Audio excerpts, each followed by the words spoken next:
Hi everyone, I'm Mr. Kimball. I teach political science at Quakertown Community High School. One of the learning targets toward the end of the year that we have our seniors learn about is responsible citizenship.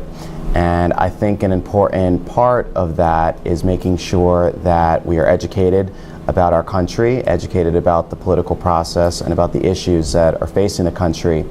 I thought a good way to show my seniors how to care about politics and to show concern for our future citizens of this country is to join up or group up with two fifth grade classes in this district.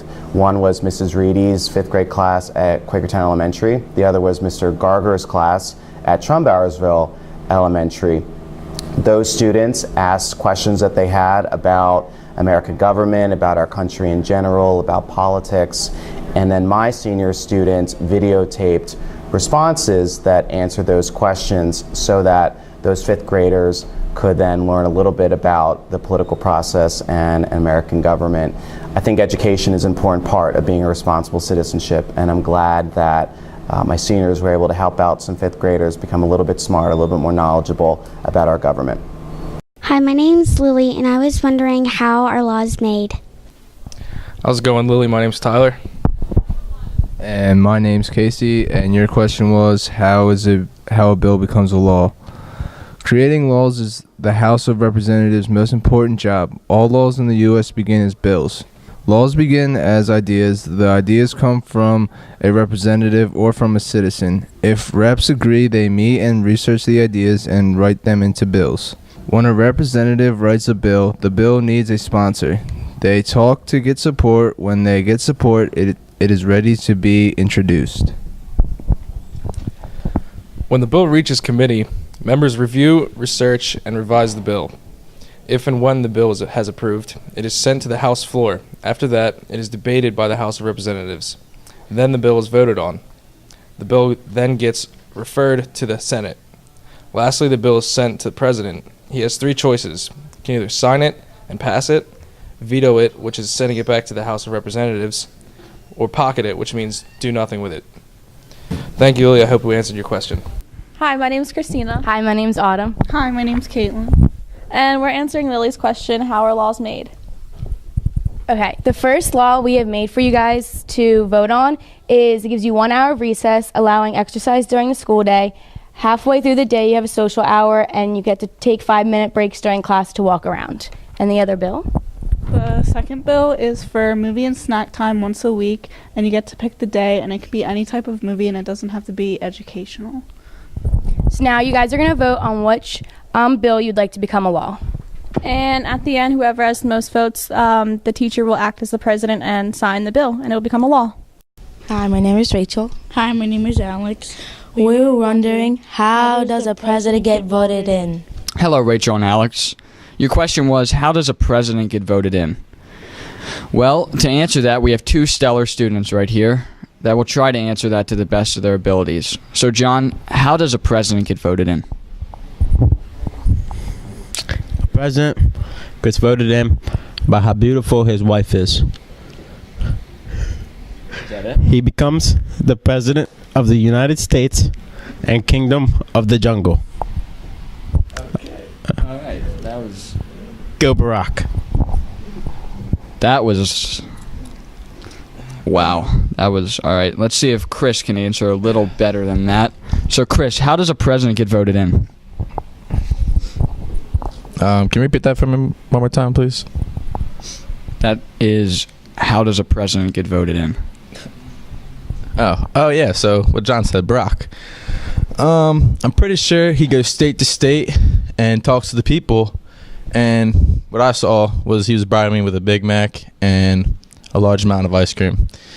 It was chocolate ice cream. That's my favorite, so I had to do it. Go Barack. Is that your final answer? Well, what other answer would I have? Maybe the right one. Well, anyway, to answer your question correctly, the United States is kind of a weird place where that we have what's called an electoral college. So what it does is people in each state vote for a president. Then the results in a state determine which electors are selected for that state. All electoral votes for that state go for the candidate that gets the most votes in your state. The electoral votes for all 50 states are added, and the candidate with the majority, or 270 electoral votes, wins. And that is how a president is elected. Hi, my name is Alyssa. And my name is Caitlin. And we were wondering, does the president make the laws or does the government? Hi, Alyssa and Caitlin. I'm Rachel. I'm Kayla. And I'm Kelly. You asked, does the president make the laws or does the government? While we talk, you may color in the packet you each received. Most laws in the United States begin as bills. A bill begins with an idea. That idea comes from anyone, including you. The idea is sent to Congress, where a member of the United States House of Representatives researches the idea and writes a bill. Once the bill is written, it is placed in the hopper and introduced to the rest of the members of the U.S. House of Representatives. The members debate the bill, then vote on whether it should become a law or not using the electronic voting system. After the bill has passed in the House, it is sent to the U.S. Senate. The members of the Senate debate and vote on the bill. If the bill passes, it is sent to the President of the United States for approval. Once the President signs the bill, it is a law. Now that the bill has become a law, it is a rule that all Americans must follow. If the President doesn't like a law, then he can veto the law. Hi, my name is Colton. I was wondering who is the head of the House of Representatives. You're on. Wait now? Oh, okay. Hi, Colton. My name is Rachel. Dalton Leitner. Tyler Hitchcock. And your question is, who is the head of the House of Representatives? John Boehner is the House of Representatives. He is the leader of the House and like the main speaker. He's 64 from Ohio and the member of the Republican Party. He loves to cry. If a bill gets written and the Speaker of the House doesn't like it, the bill won't get passed. Hi, I'm Heather. Hi, I'm Jenny, and our question is from Colton, and it is, who is the head of the House of Representatives? His name is John Boehner, and he is the Speaker of the House. He was elected by the state of Ohio to represent them, and we also get to vote for our own representative. Once you turn 18, you'll be allowed to vote, and you'll find issues that you care about, and you should do your research to find a candidate who agrees with them. Hi, my name is Patrick. And my name is Dustin. And we were wondering what the difference is between the political parties Democrat and Republican. Hi, Patrick and Dustin. I'm Carly. And I'm Renee. And we're answering your question, what are the differences between the political parties Democratic and Republican? Republicans follow the Constitution word for word, while Democrats find different meanings in the Constitution. An example of a Republican is Mitt Romney, who was the most recent Republican candidate for president, and Obama is a Democrat and is currently the president. The two parties have different views on different issues. Republicans tend to be against gay marriage, while Democrats are for it. And the donkey represents the Democratic Party, and the elephant represents the Republican Party. Hi, I'm Adam. I was wondering, how does a person obtain citizenship in the United States if they were not born in the country? Hi, Adam. I'm Justin. And I'm Lexi. And your question was how to become a U.S. citizen if you weren't born here? Oh, well, you have to take a big test. A person has to get at least a 60% to become a U.S. citizen. 38% of Americans passed. And I'm going to ask Justin some questions off the citizenship test. Okay. What is the supreme law of the land? What do we call the first 10 amendments of the Constitution? What is the first right of or freedom from the First Amendment? If you even get that many wrong, you don't pass the test, so therefore you cannot become a U.S. citizen. Hi Adam, I'm Hannah and this is Brooke. In order for people to become a citizen of the U.S., you have to pass the citizenship test. They ask you some questions such as, who makes federal laws? What is an amendment? Name your U.S. representative. Name one branch of the government. in order to become a citizen, you have to pass 6 out of the 10 questions on the test. My name's Rachel. My name's Ashley. And my name's Selena. And we're responding to Adam's question of how does a person obtain citizenship in the U.S. if they're not born here? The answer is they must be 18 years or older. They must live in the U.S. for at least 3 to 5 years. They must have no criminal record. They must be able to read, write, and speak English.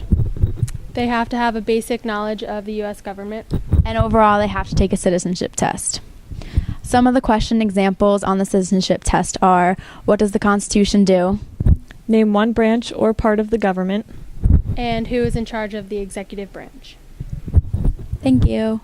Hi, my name is Alyssa. And my name is Lillian. And we were wondering, after a law is passed, does it ever expire? Alright. Hello, Alyssa and Lillian. I'm Brian. And I'm Ryan. And I'm Tim. And our question was, or your question was, after laws are passed, do they expire?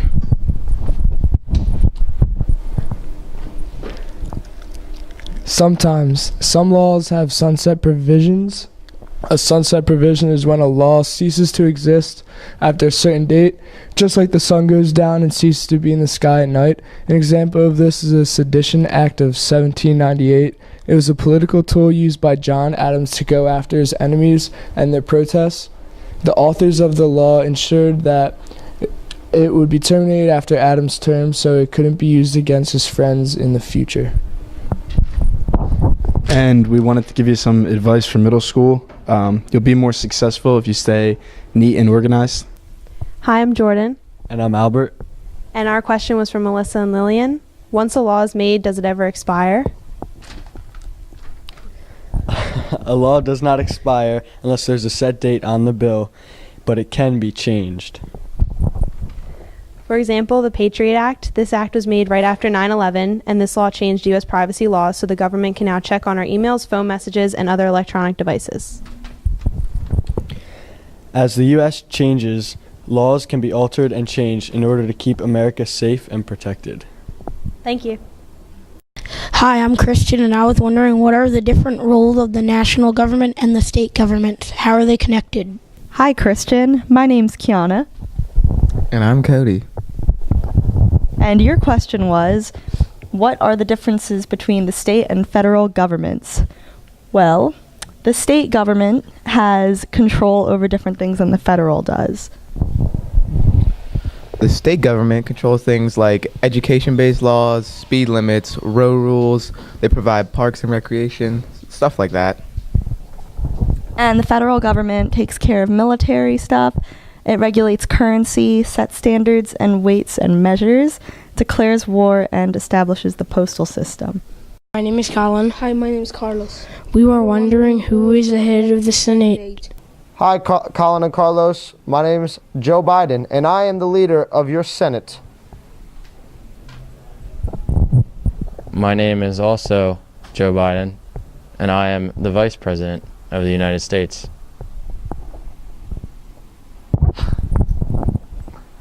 And we are co-leaders of the Senate. Just so you know, I was inaugurated into office with your current president, Barack Obama, in 2009, where I was elected to be vice president with Obama in 2008. From then on, we have come across many laws, and just for an example, 2 laws that I support are I don't even know, Bob. I don't know where to go from that. Give me it. I support increased transit use. I am against banning gay marriage. Hi, my name is David. I was wondering, how do all of the branches of government work together to govern our country? Hi, I'm David. My name's Jason. My name's Joey. We cut that. I'm just afraid that. Sorry, guy. Go ahead. Isn't your fault, David? Fine. Hi, David. My name's Jason. My name's Joey. And your question was, how do the branches of government work together to govern our country? The legislative branch makes all the laws. Moreover, they need a certain amount of votes to pass the law. The executive branch enforces the laws created also. The president signs off the laws and vetoes vetoes. Furthermore, the judicial branch interprets the laws in regards to the Constitution. This usually happens when someone's rights are violated by law, verdict, or rule. This system is called checks and balances. Hi, I'm Kurt Lesh. I'm Amanda Worst. Your question was about the branches of the government and how they all work together to govern our country.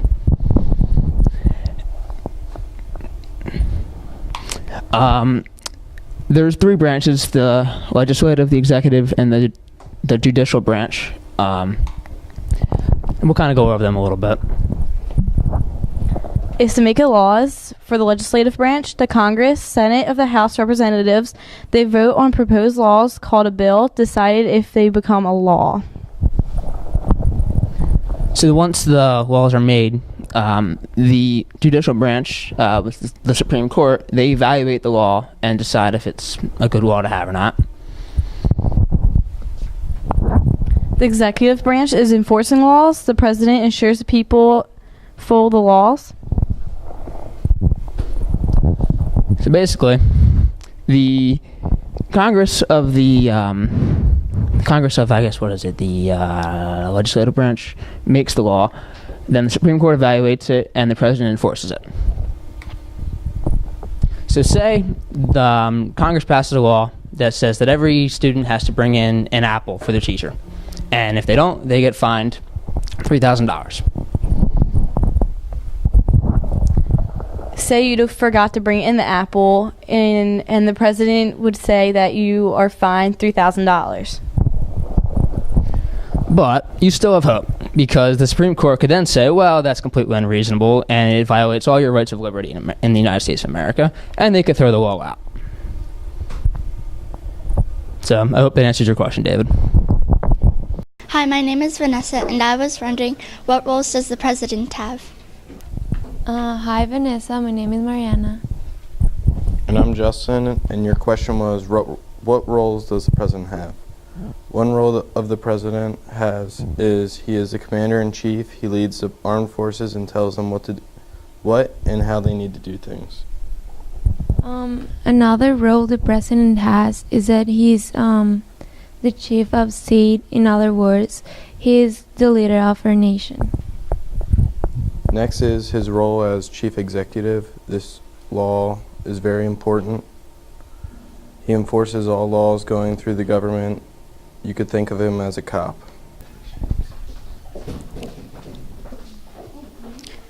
Our president is Barack Obama. He is the United States' first African American president, and he has been president since the year of 2009.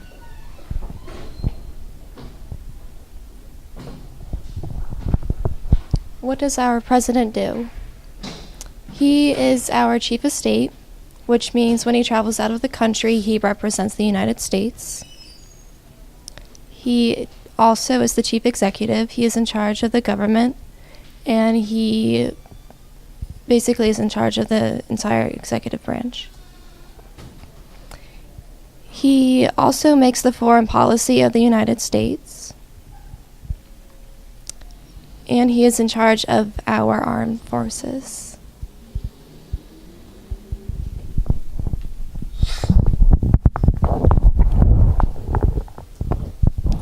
He's also our chief legislator, which means he has the power to influence Congress to pass new laws.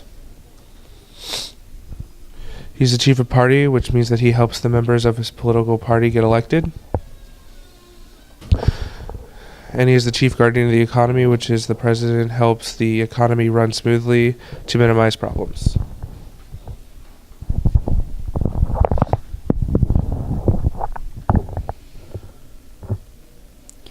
Thank you for your questions, Vanessa. Remember to try your best in school no matter how hard the classes become. It will not only be worth it scholastically, but it will also help you grow as a person. Hi, my name is Anna, and I was wondering what roles does the vice president have? Hi, Anna. My name is Kevin Mans. Sean Lavin. Justin Gabrielis. And your question was, what does the vice president do? Joe Biden was born in Scranton, PA, has 3 children and 5 grandchildren. He goes golfing on Sundays in his free time. He does the appointing for the Electoral College. He has the power in the Senate, and if the president was ever assassinated, the VP would take over immediately. His role in the Senate is to break the tie, and the Senate was to come a stalemate. Example of the Senate is having a tie on a vote on the First Amendment, freedom of speech. Joe Biden would dictate if it should pass or not. Thanks for the awesome questions, Miss Reedy's class. Have a great summer.